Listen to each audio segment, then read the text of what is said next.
നമസ്കാരം. വാരപ്പെട്ടി ഗ്രാമപഞ്ചായത്തിന്റെ ആഭിമുഖ്യത്തിൽ താരകം 2025 എന്ന പേരിൽ ഭിന്നശേഷി കലോത്സവം സംഘടിപ്പിച്ചു.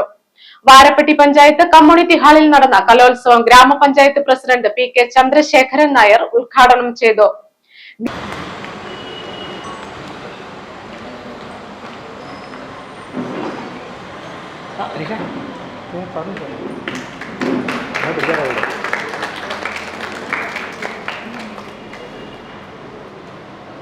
ഈ വർഷം തന്നെ നമുക്ക് നമ്മുടെ ഭിന്നശേഷി സ്കോളർഷിപ്പിനായി ഏറ്റവും തുക 12 ലക്ഷം രൂപ അവർക്ക് മാറ്റിവെച്ച് കഴിഞ്ഞു.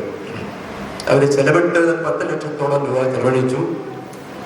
ഈ വരുന്ന ദിവസങ്ങളിൽ ബാക്കി തുക കൂടി ചെലവഴിച്ച് എൻ്റെ UC തരുവാനായി ബന്ധപ്പെട്ട ഉദ്യോഗസ്ഥർക്ക് നിർദ്ദേശം കൊടുത്തു. അതോടൊപ്പം തന്നെ അവരുടെ മറ്റാവശ്യങ്ങൾ, കഴിഞ്ഞ ഗ്രാമസഭയിൽ അവരെ ഉന്നയിച്ചിട്ടുള്ള ആവശ്യങ്ങൾ ഓരോന്നോരോന്നായി നിവൃത്തിയെടുക്കുന്നതിന് വേണ്ടി വളരെ കുറച്ചുപേര് നമ്മുടെ ഇതുമായി ബന്ധപ്പെട്ട സൈക്കിൾ ചോദിച്ചിട്ടുണ്ട്. കേൾവിയുമായി ബന്ധപ്പെട്ട അപേക്ഷകൾ നമുക്കൊന്നും ലഭിച്ചിട്ടില്ല. ഈ അടുത്ത വർഷം നമുക്ക് ലഭിച്ചിട്ടുണ്ട്.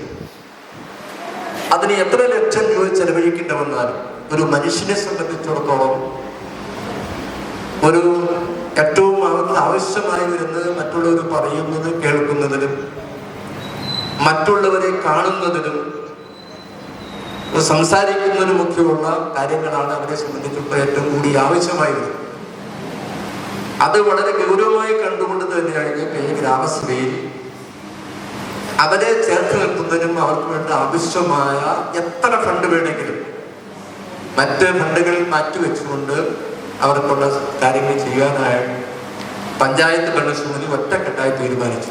ഗ്രാമപഞ്ചായത്ത് വൈസ് പ്രസിഡന്റ് ബിന്ദു ശശി അധ്യക്ഷത വഹിച്ചു. വ്യത്യസ്തമായ കഴിവുകളുള്ള നമുക്കൊക്കെ ഓരോരുത്തർക്കും ഓരോരുത്തർ കഴിവുകളാണ്.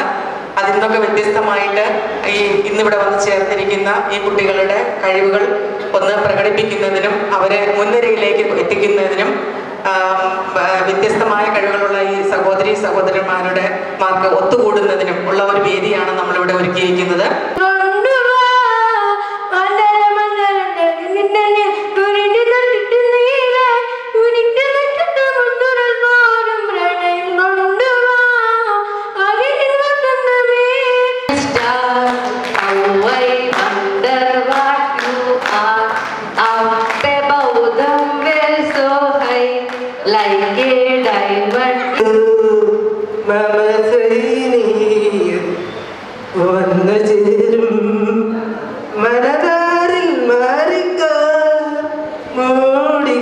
കലാപരിപാടികളിൽ പങ്കെടുത്ത മുഴുവൻ പേർക്കും മെമന്റോകൾ സമ്മാനിച്ചു.